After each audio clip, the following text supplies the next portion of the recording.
Madame la députée de Marie-Victorin. Monsieur le Président, je ne ferai pas de long préambule. Je vais me contenter de rappeler à mon tour qu'hier, une 7e femme en 6 semaines est décédée aux mains de son conjoint. Elle s'appelait Rebecca, elle avait 29 ans et elle a été battue à mort. Ma question est la suivante. Est-ce que quelqu'un au gouvernement peut m'expliquer pourquoi on a refusé de consentir à ma motion d'hier qui demandait de corriger le sous-financement des ressources psychosociales œuvrant en prévention auprès des hommes violents? Madame la ministre responsable de la condition féminine. Oui, merci, Monsieur le Président. Merci à la collègue pour la question. Encore une fois, comme je l'ai dit tantôt, on a mis en place un plan d'action pour contrer la violence faite aux femmes. Un plan d'action qui comprend beaucoup de mesures parce que pour contrer la violence, il faut agir sur plusieurs pans. On a un comité d'experts qui a fait 190 recommandations qui vont de la formation, de la spécialisation, de tout l'accompagnement judiciaire. Bon, évidemment, il faut faire de la prévention. Donc, il y a plusieurs choses qu'on doit mettre en place pour faire en sorte de protéger les femmes. Malheureusement, les plans d'action en violence conjugale ont peut-être un peu été négligés dans les dernières années, malgré le fait qu'on savait que les dénonciations de violences conjugales représentaient à peu près 20 % des cas.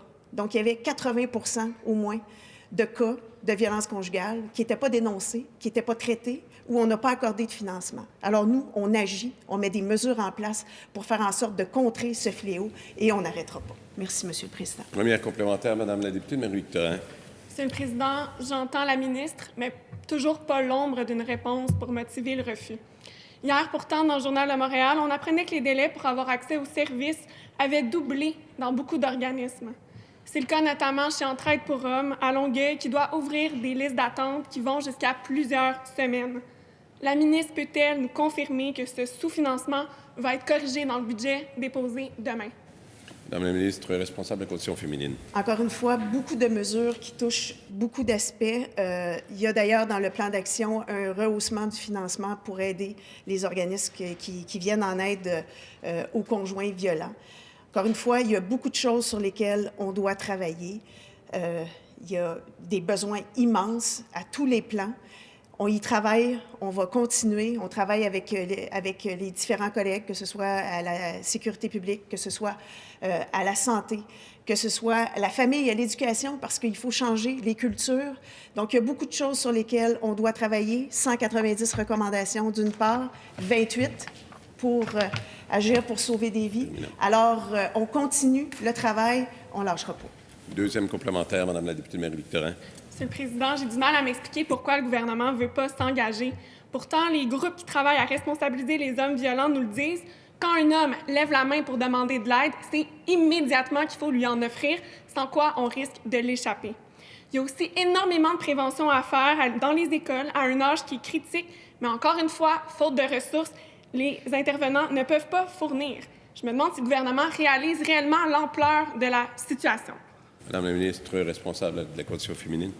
Oui, juste pour illustrer l'engagement du gouvernement, on a mis sur pied, ma collègue qui était à la justice à l'époque avait mis sur pied un comité transpartisan pour accoucher des recommandations d'un comité d'experts qui va évidemment faire en sorte de sécuriser puis de mettre un terme à ce fléau qui est tellement immense. Donc ça, c'est un engagement qui est très porteur. 50 millions qui ont accompagné ce comité-là. 180 millions qu'on a mis aussi pour contrer la violence conjugale. Donc il y avait un plan d'action précédemment de 89 millions. Nous, on a ajouté 180 millions. Alors ça, je pense que c'est un grand engagement du gouvernement.